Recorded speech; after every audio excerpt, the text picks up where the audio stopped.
जयंत पाटील विरुद्ध विधानसभा अध्यक्ष राहुल नार्वेकर याचिकेवर सर्वोच्च न्यायालयामध्ये उद्या सुनावणी। राष्ट्रवादी काँग्रेस पक्षाच्या आमदारांच्या अपात्रतेवर लवकर निर्णय घ्यावा यासाठी शरद पवार गटाने याचिका दाखल केली। नितीश कुमार यांचा मुख्यमंत्री पदाचा राजीनामा। राजभवनात जाऊन राज्यपाल राजेंद्र अर्लेकर यांच्याकडे सोपवला राजीनामा। आजच शपथविधी होण्याची शक्यता। नितीश कुमार यांचं मानसिक स्वास्थ्य ठीक नाही। अयोध्येत राम आहे तर बिहारमध्ये पलटू राम। ठाकरे गटाचे खासदार संजय राऊत यांची नितीश कुमारांवर टीका। आज दुपारी अंतरवाली सराटीत बैठक। गावकरी आणि गोदापट्ट्यातल्या प्रमुख आंदोलकांसोबत जरांगेंची बैठक होणार। मनोज जरांगे अंतरवाली सराटीत दाखल। गावकऱ्यांकडून जंगी स्वागत। गुलाल उधळत जरांगेंची भव्य मिरवणूक। सदावर्ती आणि भुजबळ वाया गेलेली माणसं। अंतरवाली सराटीत दाखल झाल्यावर मनोज जरांगेंचं सदावर्ती आणि भुजबळांवर टीकास्त्र। छगन भुजबळांची आज ओबीसी नेत्यांसोबत होणार चर्चा। सायंकाळी 5 वाजता शासकीय निवासस्थानी बैठक। ओबीसींमध्ये आरक्षण संपल्याची भावना निर्माण झाली आहे। मराठे आता ओबीसींमध्ये वाटेकरी। छगन भुजबळ यांचं वक्तव्य। छगन भुजबळांची ओबीसी आरक्षणासंदर्भातली भूमिका समता परिषदेची, राष्ट्रवादीची नाही। प्रफुल्ल पटेलांनी भुजबळांच्या भूमिकेपासून हात झटकले। भुजबळ सरकारमध्ये अस्वस्थ असतील तर त्यांनी राजीनामा द्यावा। छगन भुजबळांनी सरकारमधून बाहेर पडावं। ठाकरे गटाचे खासदार संजय राऊत यांचं वक्तव्य। ओबीसी नेते म्हणून मंत्री भुजबळांनी राजीनामा द्यावा। ओबीसी आरक्षणाला धक्का लागल्यानं माजी खासदार हरिभाऊ राठोड यांची मागणी।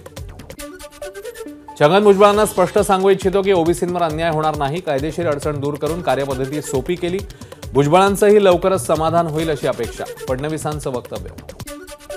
मराठा आरक्षणाचा तिढा सुटला याचा आनंद। या प्रश्नावर कायदेशीर मार्ग काढावा लागेल हे आम्ही आधीपासून सांगत होतो। हा निर्णय घेताना ओबीसींवर अन्याय होऊ देणार नाही। फडणवीसांचं वक्तव्य। मनोज जरांगे मुंबईत आल्यानंतर सरकारने अध्यादेश काढला। यावरून सरकार किती असंवेदनशील आहे हे दिसून येतं। खासदार सुप्रिया सुळेंची टीका। मराठा समाजाला अजून आरक्षण मिळालेलंच नाही। मुख्यमंत्र्यांनी जरांगेंसह मराठा समाजाला फसवलंय। ठाकरे गटाचे खासदार विनायक राऊत यांचं वक्तव्य। डोंबिवलीमध्ये सकल मराठा समाजाकडून खासदार श्रीकांत शिंदेंचा सत्कार। खासदार शिंदेंवर गुलाल उधळत मराठा समाजाने मानले आभार। मराठा समाज खुल्या प्रवर्गाचं सर्वेक्षण 31 जानेवारीपर्यंत सुरूच। महाराष्ट्र राज्य मागासवर्ग आयोगाची माहिती। सर्वेक्षण संपल्यावर त्याबाबतचा अहवाल राज्य सरकारला पाठवला जाणार। नागपुरात खासदार औद्योगिक महोत्सवाचं आयोजन। उपमुख्यमंत्री फडणवीस आणि केंद्रीय मंत्री नितीन गडकरींची महोत्सवाला भेट। विदर्भ मराठवाड्यासाठी अनुदानित औद्योगिक विजेची योजना लवकरच अंमलात येईल। खासदार औद्योगिक महोत्सवात उपमुख्यमंत्री देवेंद्र फडणवीसांची माहिती। बांबूपासून हवाई वाहतुकीसाठीचं एव्हिएशन फ्युएल तयार होईल। खासदार औद्योगिक महोत्सवात केंद्रीय मंत्री गडकरींचं वक्तव्य। भाजपच्या संत महंतांनी मोदींची तुलना छत्रपती शिवाजी महाराजांशी करणं हा अतिरेक आहे। हा शिवरायांचा अपमान आहे। शिवरायांसोबत मोदींची तुलना करणाऱ्यांवर सामनातनं टीका। अधिकाऱ्यांच्या कानाखाली 12 वाजवा। पोलीस माझं काही वाकडं करू शकणार नाहीत। माझा बॉस सागर बंगल्यावर बसलाय।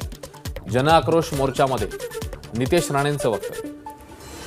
गोंदिया भंडारा लोकसभेची जागा राष्ट्रवादीकडे आली तर मीच उमेदवार राहीन।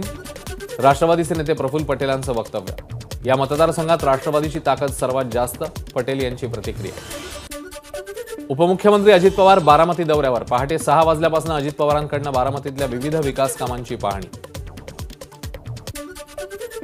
खासदार नवनीत राणा आणि आमदार यशोमती ठाकूर यांच्यात श्रेयवादाची लढाई। एकाच रस्त्याचं यशोमती ठाकूर आणि नवनीत राणा यांच्याकडून भूमिपूजन। मुंबई लोकलच्या तिन्ही मार्गांवर आज मेगा ब्लॉक। मध्य रेल्वेवर माटुंगा ते मुलुंड, हार्बरवर पनवेल ते वाशी आणि पश्चिम रेल्वेवर चर्चगेट ते मुंबई सेंट्रल मार्गावर मेगा ब्लॉक। मध्य रेल्वेच्या पुणे लोणावळा मार्गादरम्यान अभियांत्रिकी आणि दुरुस्तीच्या तांत्रिक कामांसाठी मेगा ब्लॉक। त्यामुळे अनेक रेल्वे गाड्या रद्द राहणार। मुंबई अहमदाबाद स्थानकादरम्यान धावणारी वंदे भारत सुपरफास्ट एक्सप्रेस ताशी 160 किलोमीटर वेगाने धावणार। याकरता रुळांची क्षमता आणि इतर कामं करण्यात येणार। यासाठी 4000 कोटी रुपयांचा खर्च होणार। फेब्रुवारीपासून शिवडी नावाशेवा अटल सेतूवरून थेट कोस्टल रोडवर जाता येणार। या प्रकल्पामुळे इंधनाची 34% आणि वेळेची 70% बचत होणार असल्याची माहिती। राज्यामध्ये थंडीचा जोर वाढणार। कोकणात सरासरी इतकी तर उर्वरित महाराष्ट्रात सरासरीपेक्षा अधिकची थंडी जाणवेल। हवामान खात्याचा अंदाज। मुंबईतल्या किमान तापमानात पुन्हा वाढ तर पुढील 24 तासात उष्णता आणखी वाढण्याचा अंदाज। तापमान 37 अंशांपर्यंत जाण्याची शक्यता। स्वच्छ सुंदर मुंबईसाठी पालिकेकडून कठोर पावलं उचलण्यास सुरुवात. सहाय्यक आयुक्तांनी दररोज सकाळी 7 ते 11 ऑन फील्ड राहावं. अतिरिक्त आयुक्त डॉक्टर सुधाकर शिंदे यांचे निर्देश. मराठा आंदोलनानिमित्ताने 2 दिवस बंद असलेलं नवी मुंबईतलं एपीएमसी मार्केट आज सुरू राहणार. मुंबईकरांची गैरसोय होऊ नये यासाठी आज रविवार असूनही मार्केट सुरू ठेवण्याचा निर्णय. वरळीमध्ये एक धाव खाकीसाठी भव्य मॅरेथॉनचं आयोजन. आदित्य ठाकरेंच्या हस्ते उद्घाटन. भंडारा पोलीस विभागाच्या वतीने भंडाऱ्यात रन विथ पोलीस महामॅरेथॉन स्पर्धेचं आयोजन. हजारो तरुणांचा सहभाग.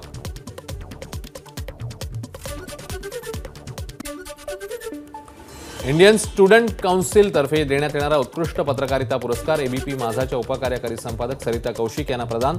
पुण्यातल्या महात्मा फुले वाड्यात पुरस्कार सोहळा संपन्न. नंदुरबारच्या शहादा शहरातील गरीब नवाज कॉलनी परिसरात बिबट्याचा वावर. नागरिकांची माहिती. बिबट्या दिसल्यावर परिसरात भीतीचं वातावरण. बिबट्याला शोधण्याचा नागरिकांकडून प्रयत्न.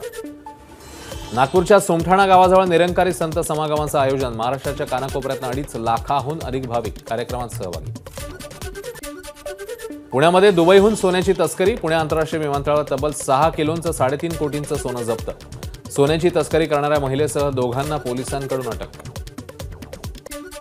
गुजरातच्या कच्छ तसंच राजस्थानमधून आलेले उंट वर्ध्यात दाखल. या उंटांची तस्करी केली जात असल्याचा प्राणीमित्रांना संशय.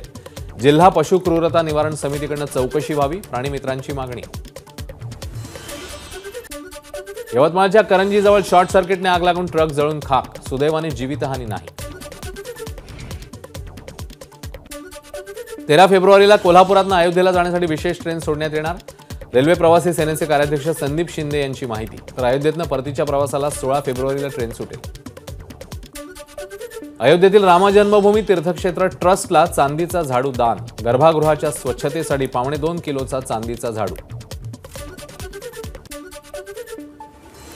ज्ञानवापीची जागा हिंदूंना पूजेसाठी सोपवण्यात यावी. विश्व हिंदू परिषदेचे आलोक कुमार यांची मागणी. भारतीय पुरातत्व विभागाच्या सर्वेक्षण अहवालावरनं त्यांनी केली आहे मागणी. मुस्लिमांनी आता ज्ञानवापी मशिदीमध्ये नमाज पठण करणं सोडून द्यायला हवं. तसंच ती जागा आता हिंदूंना सुपूर्द करायला हवी. श्रीराम जन्मभूमी ट्रस्टचे प्रमुख पुजारी आचार्य सत्येंद्र दास यांची मागणी.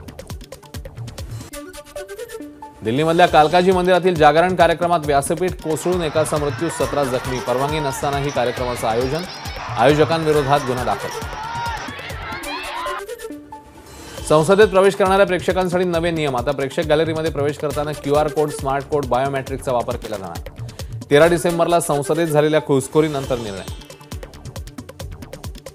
प्रजासत्ताक दिनानिमित्ताने आयोजित एनसीसीच्या राष्ट्रीय शिबिरात सलग 3ऱ्या वर्षी महाराष्ट्र एनसीसीला पंतप्रधान बॅनर. पंतप्रधान मोदींच्या हस्ते महाराष्ट्राच्या पथकाचा गौरव.